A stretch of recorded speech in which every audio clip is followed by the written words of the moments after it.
이런 사막에 이제 도시를 만들었죠. 두바이. 꿈의 도시입니다. 정말 보기에만 봐도 맞춰놓은 큰 빌딩들이 있고 거기 한번 갔다 오는 것도 아마 그 여행 코스가 되는 것 같아요. 우리 교회는 나중에 성지순례 가지 말고 그런 데 가보자고요. 남들이 가는 데 가지 말고 한번 가보십시오. 굉장히 정말 좋습니다.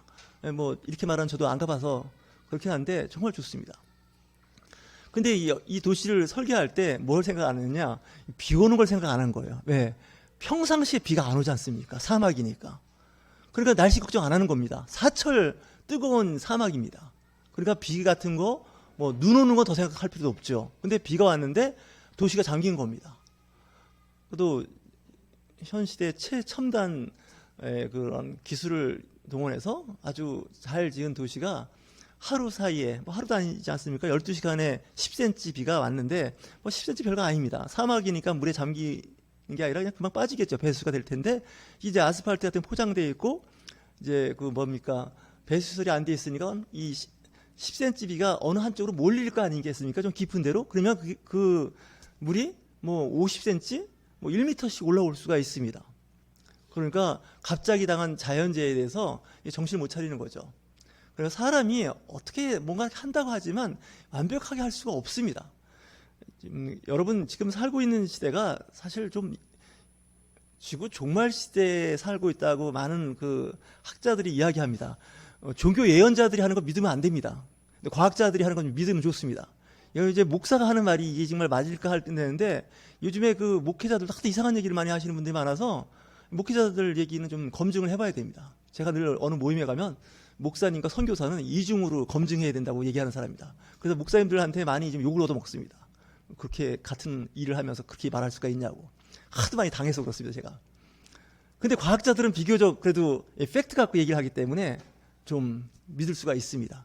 어쩌다가 이 종교나 기독교가 이렇게 되는지 정말 안타까운 얘기입니다.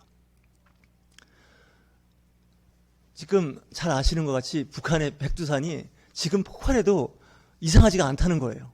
주기에 걸려 있는 거 아닙니까? 일본의 후지산도 마찬가지입니다.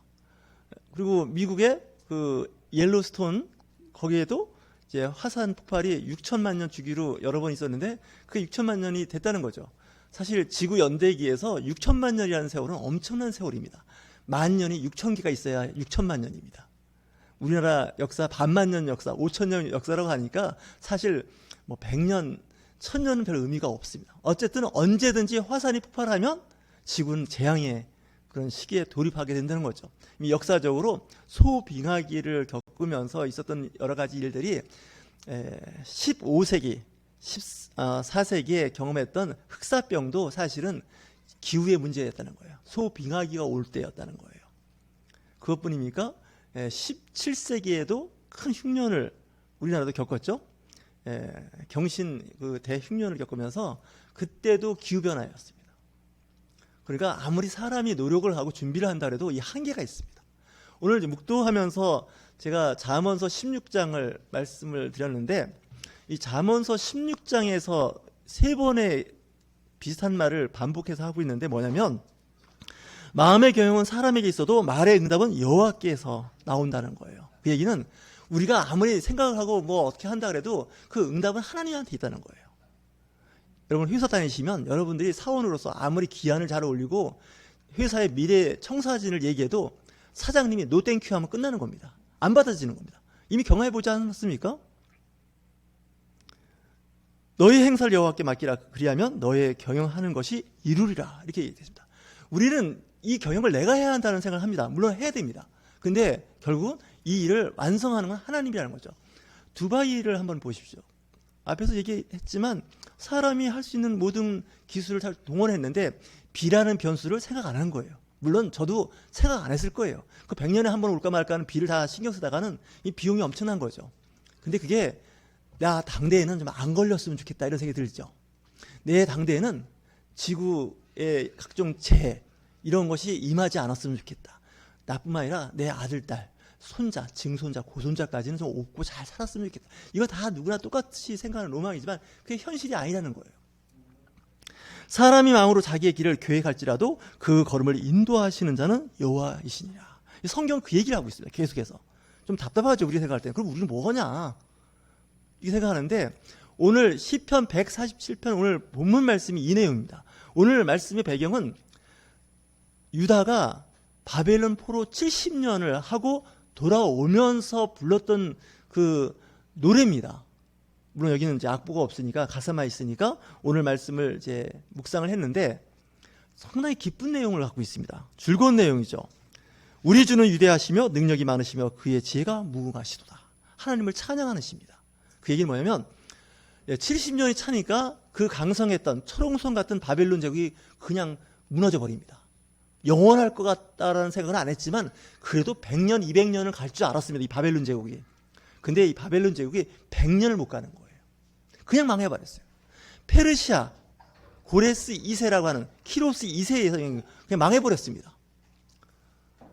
그러니까 유대 사람들은 70년 동안 바벨론 생활, 포로 생활을 하면서 독립운동을 안 했습니다. 폭탄 투척하고 대한독립망사 안 했습니다.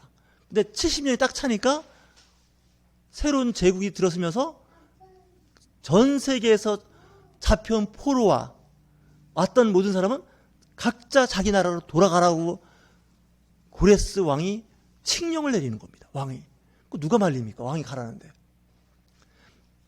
잘 아시는 것 같이 그 남유다가 멸망할 때 느부갓네살 왕, 바벨론 왕이 쳐들어와 가지고 성전이고 예루살렘을 초토화시켜버렸습니다. 다 망가뜨려버렸죠.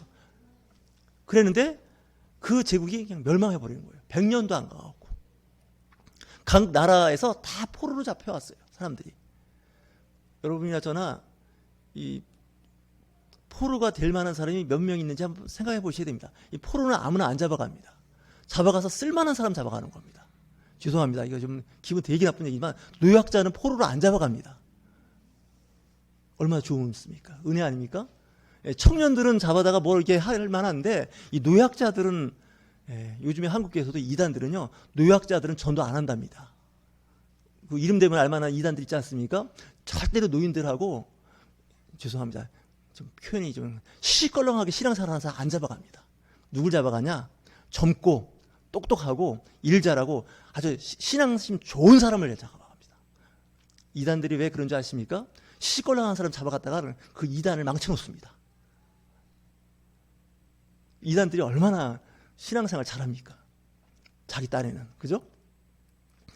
바벨론 제국이 순간 망하는데 유다만 포로로 잡혀온 게 아니에요. 그 주변의 중동 지역에 있는 모든 나라를 다 이 바벨론이 점령했기 때문에 각 나라마다 엘리트들을 다 잡아갔어요.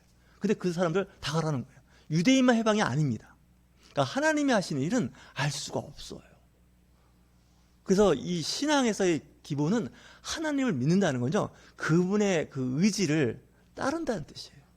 내 생각과 내 뜻을 앞세우는 게 아니라 그분의 생각과 의지가 중요하다는 거예요. 다만 우리는 모른다는 거예요. 그분의 의지를. 그래서 때로는 하나님께서 징벌을 내릴 때가 있어요. 예레미야가 얘기했죠. 예레미야 29장을 보면 너희들이 포로로 갈 텐데 거기서 때가 되면 하나님께서 부르겠다는 겁니다. 다시 유다 땅으로 돌아올 수 있게 하겠다는 거죠. 해방을 시키겠다는 겁니다. 근데 사람들은 안 믿죠. 그 앞으로 70년이라는 세월을 이거 뭐 내 대에는 돌아오긴 틀렸네. 이 정도입니다. 그러면서 그 바벨론 제국의 포로로 가서 그곳에서 아이 잘 낳고 텃밭 잘 가꾸고 과수원 텃밭 갖고 와서 잘 먹고 살으라 그러죠. 좀 이해가 안 갑니다. 우리 정서서. 왜냐면 이 유다는 하나님의 정통 어떻게 보면 장자급에 해당되는 나라였습니다. 오직 하나님. 그런 나라가 갑자기 이방 나라로 포로로 잡혀가서 거기서 살라고 하는 건 이 유대인들은 자존심 무지하게 상하는 거예요. 아브라함 이후 여지껏 그 나라를 떠나본 적이 없어요. 그 지역에 정착했어요. 근데 듣보답이라고 그러죠. 듣지도 보지도 못한 나라가 가고 포로 생활하는 거예요. 우리 신앙생활 하는 사람들 마찬가지입니다. 어느 날 신앙생활 잘하고 믿음생활 잘하는데 이 교회로부터 멀어지는 환경에 있게 될 때가 있어요. 어떤 이유든지 간에. 잘 안 되는 겁니다. 그때는 때로는 잠자코 기다리는 것도 괜찮습니다. 저는 신앙생활 하면서 그런 생각을 해봅니다. 교회를 잘 출석하던 분이 한동안 교회를 이렇게 방학을 할 때가 있습니다. 교회가 방학이 있나요? 서양에서는 있나 봅니다. 여름에 그 유럽에는 이제 휴가를 한 달씩 가면 교회도 한 달씩 문을 닫는답니다. 여러분 이해가 되시나요? 야, 한국 교회는 아직 그런 교회가 없는데 우리 교회 한번 해볼까요? 한 7월에서 8월에 걸쳐서 한 4주 방학을 하는 겁니다. 그리고 교회 문 앞에다가 써놓는 거예요. 우리 한 달 동안 주일 예배가 없으니 가까운 주일 예배 드리는 곳에 가서 예배 드리고 그 방학이 끝나고 휴가 끝나면 다시 오십시오. 한번 손 들어보시죠. 다시 오실 분. 다시 오실 분이 계시면 한번 해볼 만합니다. 우리는 그렇게 하면 타락했구만. 이제 갈 때까지 다 갔구만. 이렇게 생각할 겁니다. 실질적으로 그 유럽에서 있던 어떤 그 신자가 그 인터넷에서 글을 올린 걸 제가 읽었습니다. 그래서 바깥에 써붙였다는 거예요. 사실 우리가 주일을 항상 중요시하고 예배를 중요시해서 주일날 모여서 예배를 드리지만 그렇지 못할 때가 있었습니다. 가까운 이 코로나 때도 예배 못 드리는 교회가 의외로 많습니다. 물론 그럼에도 불구하고 교회 와서 믿음 생활 잘 유지하신 분도 계시지만 정말 코로나 팬데믹에서 교회가 굉장히 어려움을 겪은 건 사실입니다. 하나님께서 때로는 예배를 안 받으실 때가 있습니다. 내가 예배를 드리고 싶지만 하나님께서 안 받으시는 거예요. 성경에는 예배를 받으시고 그리고 제사, 구약에는 제사죠. 신약에서는 예배고 제사 음식을 드셨습니다. 마음을 받으신 거죠. 그랬는데 그걸 안 받을 때가 있다는 거예요. 이때 걸리면 정말 신앙생활이 어려워집니다. 때가 돼야 회복이 된다는 거죠. 그래서 우리는 신앙생활 할 때 좀 기다림이라는 게 필요할 때가 있습니다. 기다림. 지금은 신앙 상태가 아주 안 좋습니다. 정말 거의 무신론자 수준이에요. 그때 특별하게 막 이렇게 막 옆에서 뭐라고 하면 오히려 부작용이 더 크게 날 수가 있습니다. 잠잠히 기다려줘야 할 때가 있습니다. 저는 그 시간을 하나님의 시간이라고 보는 사람입니다. 어쩔 수가 없습니다. 지금 오늘 147편 말씀에 그들이 돌아오면서 이제 하나님과의 관계를 회복할 때 하는 말씀인데 주는 위대하시다는 거예요. 우리가 독립운동하지 않았음에도 불구하고 갑자기 그 제국이 몰락하면서 새로운 왕이 들어섰는데 각자의 나라로 돌아가라고 했으니 전투 한 번 안 하고 폭탄 투척 한 번 안 하고 그냥 된 거 아닙니까? 그러면서 그의 지혜가 무궁하시도다. 하나님의 지혜가 무궁하시도다. 이 하나님의 지혜가 무궁하다는 건요, 일반인들도 잘 압니다. 우주, 천문학이나 자연과학을 연구해 보면 그 하나님께서 이 세상을 얼마나 정교하게 만드셨는지 정말 그 세계가 인간이 헤아릴 수 없을 만큼의 광활하지 않습니까? 그러니까 사람이 하나님의 생각을 헤아릴 수가 없다는 겁니다. 여러분 성경책을 잘 읽으시면 하나님의 마음을 헤아릴 것 같습니까? 저는 아니라고 생각하는 사람입니다. 성경은 아주 부분적인 책입니다. 제가 봐도. 그나마 인간의 지혜와 능력으로 문자를 해독할 수 있으니 그것으로 그나마 하나님의 마음을 조금 알아가는 겁니다. 그 마음은 성경에 기록된 것 그 이상의 지혜와 그 능력이 있으신 분이라는 걸 아시면 좋습니다. 요한복음에서도 그 얘기 하지 않습니까? 예수님께서 하신 말씀을 다 기록하면 모아놓을 곳이 없다는 거예요. 하지만 우리는 30장도 안 되는 복음서 있지 않습니까? 마태, 마가, 누가, 요한복음이 다 30장이 안 됩니다. 최근에 어떤 제 지인이 성경을 읽고 싶어 해서 저는 다른 얘기 안 했습니다. 요한복음만 몇 번 반복해서 읽어보라고. 우리는 마태복음 읽다가 창세기 읽다가 그냥 끝내는 경우가 많지 않습니까? 그러지 말고 요한복음만 반복해서 계속 읽으시면 좋을 것 같습니다. 아무리 책을 못 읽는 사람이라도 그 요한복음 30장이 안 되지 않습니까? 그러니까 성경을 읽으라고 하니까 창세기부터 시작해서 요한계시록까지 읽으려고 하니까 중간에 포기하는 겁니다. 그냥 복음서, 사복음서 중에서 마가복음도 괜찮고요. 요한복음도 괜찮고 누가복음 한 편만 읽어보셔도 됩니다. 여러분들 정도 되시면 한 하루면 반나절이면 다 읽을 수 있습니다. 모르는 거 이해 안 가는 거 억지로 이해하려고 할 필요 없습니다. 그냥 넘어가면 되는 겁니다. 여러분들이 책을 읽으실 때도 마찬가지죠. 일반 책들은요, 보통 40% 정도 이해하면 그 책은 이해했다고 봅니다. 우리는 그 책을 8, 90% 이해해야 그 책을 읽었다, 이해했다 하면 그건 넌센스입니다. 책 못 읽는 사람들입니다. 보통 40에서 60% 정도 이해하면 그 책은 여러분들 다 보신 겁니다. 근데 성경책은 제가 봐도 한 30%만 이해하셔도 잘 읽으신 겁니다. 굉장히 어렵습니다. 하나님의 마음을 안다는 건 굉장히 어려운 겁니다. 여러분들이 마음고생하는 가장 큰 이유 중에 하나가 뭐냐면 하나님의 마음을 오해하셔서 그렇습니다. 예, 그 오해 때문에 자꾸 어려워지는 거죠. 그 오해하기 어려운 성경 말씀을 풀어내는 사람들이 또 굉장히 또 문제가 많습니다. 예, 자기 딴에는 잘 푼다고 하지만 우리는 넌센스라고 합니다. 그래서 성경 말씀을 잘 풀이야 한다 그러고 말씀에 깊이가 있다고 하는 사람들하고는 가능하면 교제 안 하는 것도 괜찮습니다. 좀 이상한 쪽으로 가는 경우가 많습니다. 의외로. 여러분들 그냥 진리는 오히려 평범할 수가 있습니다. 별거 아닙니다. 여러분들 대한민국의 정부에 살면서 우리나라의 그 모든 법을 다 읽어보시고 이해하셔서 사시는 분 한 분도 없습니다. 저도 모릅니다. 그런 법이 있는지 모릅니다. 저한테 필요한 법은 어떤 법인가 했더니 교통법이 있더라고요. 교통법만 잘 알면 사는데 지장이 없습니다. 가끔 이제 그 교통과에서 날라오는 게 뭡니까? 예, 벌칙금이 날라옵니다. 예. 그럴 때마다 이제 뭐 이렇게 내지 않습니까? 대부분 그래도 10만 원 이하인데 그것도 큰 돈같이 느껴집니다. 기분이 굉장히 나쁩니다. 이걸 못 지켜서 이 벌금을 내는 거죠. 여러분들이 한번 감사원금 내는 돈이 날라옵니다. 예. 김포시청에서. 우리 김포 살지 않습니까? 예, 교통법만 잘 지켜도 사는데 지장이 없습니다. 이 세상을 사는 그 법을 가만히 보면요. 거의 상식 수준입니다. 남의 물건 훔쳐가면 안 됩니다. 길에 떨어진 거 막 집어가도 안 됩니다. 카드 주웠다고 카드 쓰면 안 됩니다. 이건 유치원 때 초등학교 때 다 배웁니다. 더 이상 의미가 없습니다. 폭력을 쓰면 또 안 됩니다. 그렇지 않습니까?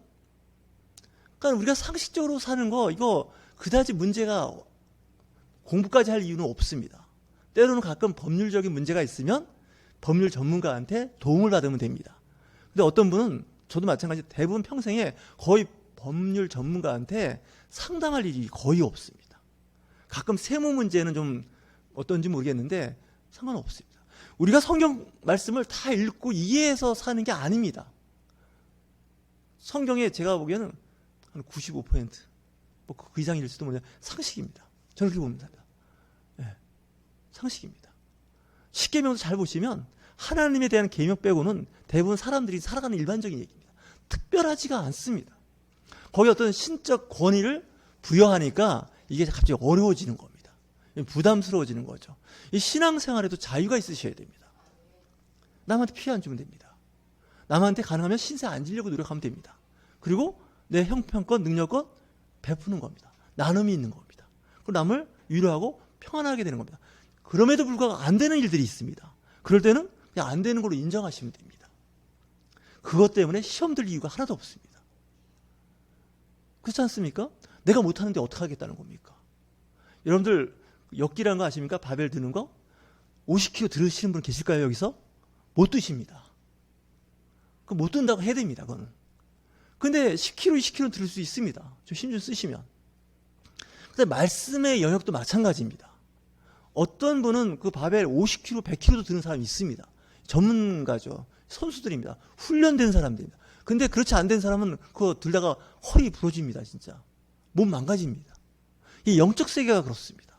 이 영적 근육이 없는 분들한테 너무 강요하시면 안 됩니다.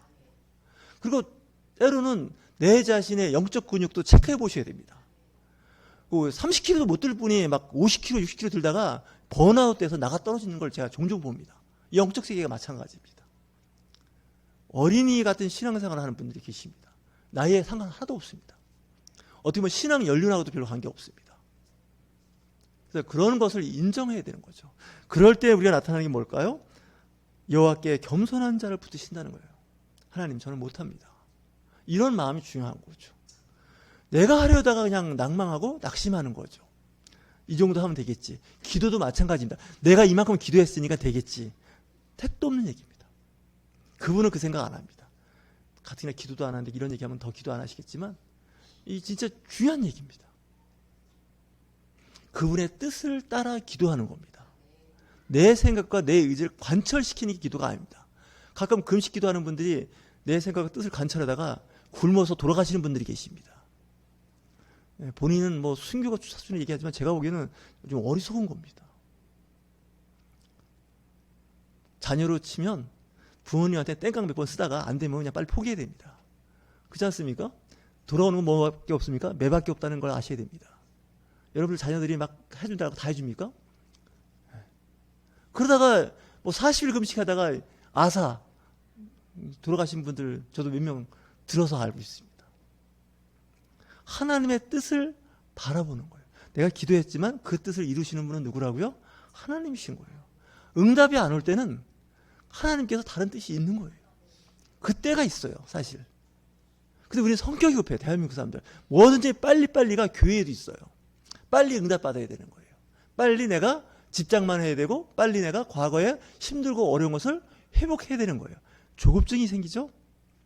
비유는 굉장히 안 좋은데 여러분들 혹시 카드 놀이 해보셨습니까? 화투 해보셨냐고요. 화투하는 사람의 자세가 있습니다. 제가 보니까. 저도 봤어요. 친구들 모임 때 보니까 어떤 사람이 주로 따고 어떤 사람이 잃나 봤더니 이 조급증이 있는 사람은 다 잃어요. 그리고 좀 여유가 있는 사람이 있어요. 자금이 있는 사람은 따더라고요. 이 자금이 없는 사람은 결국 악수를 떠서 안 되는 거예요. 영적 힘도 마찬가지예요. 비유는 안 좋지만 이게 나름대로의 그 있어요. 그러니까 조급증이 있고 마음이 급한 사람들이 신앙생활을 못 하십니다. 처음에는 굉장히 잘하는 것 같은데 저쯤 가면서 나가 떨어져 있어요.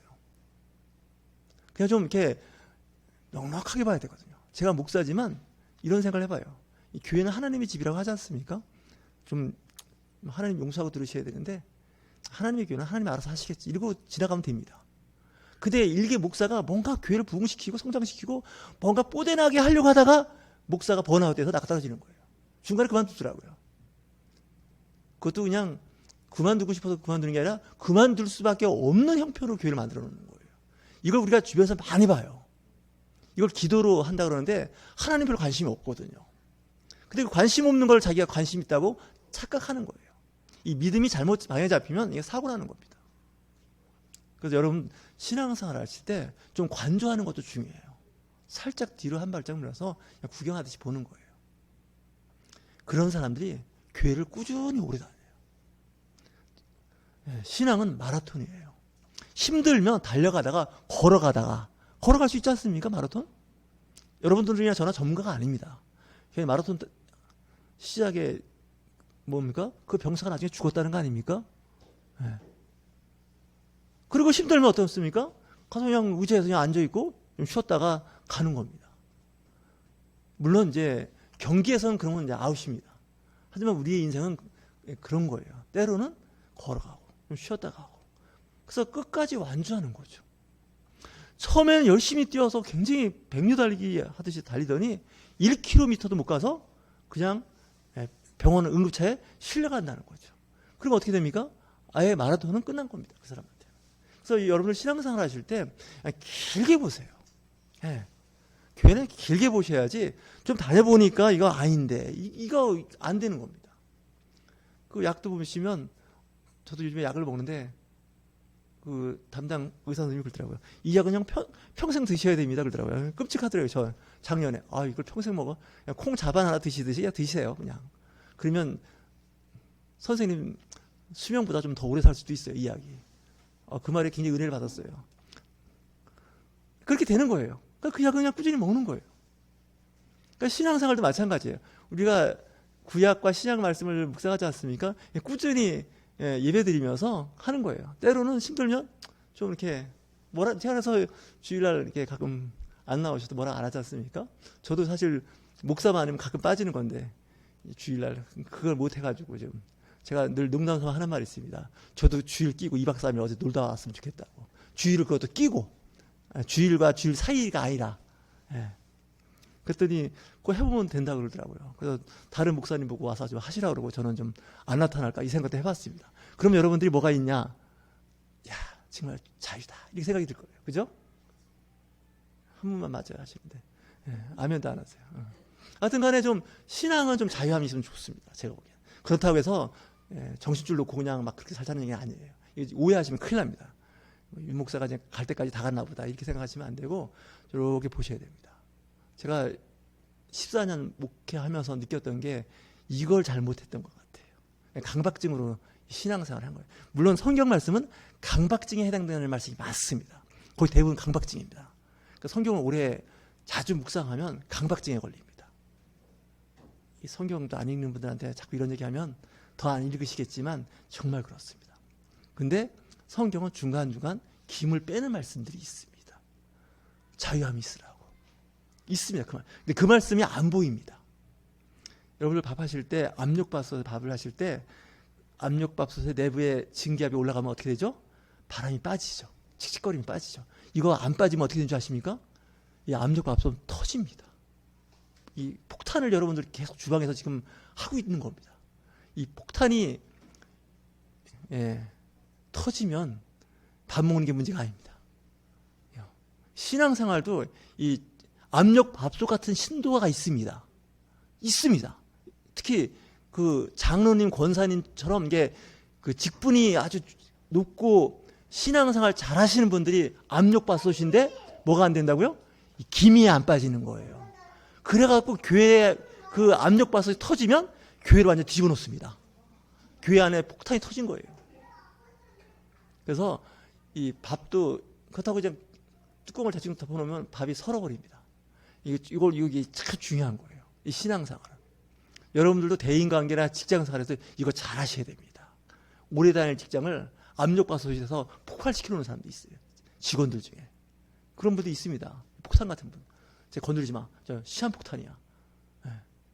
이런 게 있습니다. 부부생활도 마찬가지고요. 여러분 잘 생각하셔야 되는데 오늘 이렇게 보셔야 됩니다. 겸손한 자. 여기 보시면 악인들을 땅에 엎드려뜨린다는 이 악인이요. 뭐 사악하고 이런 사람이 아닐 수도 있습니다. 악한 사람을 잘 보셔야 됩니다.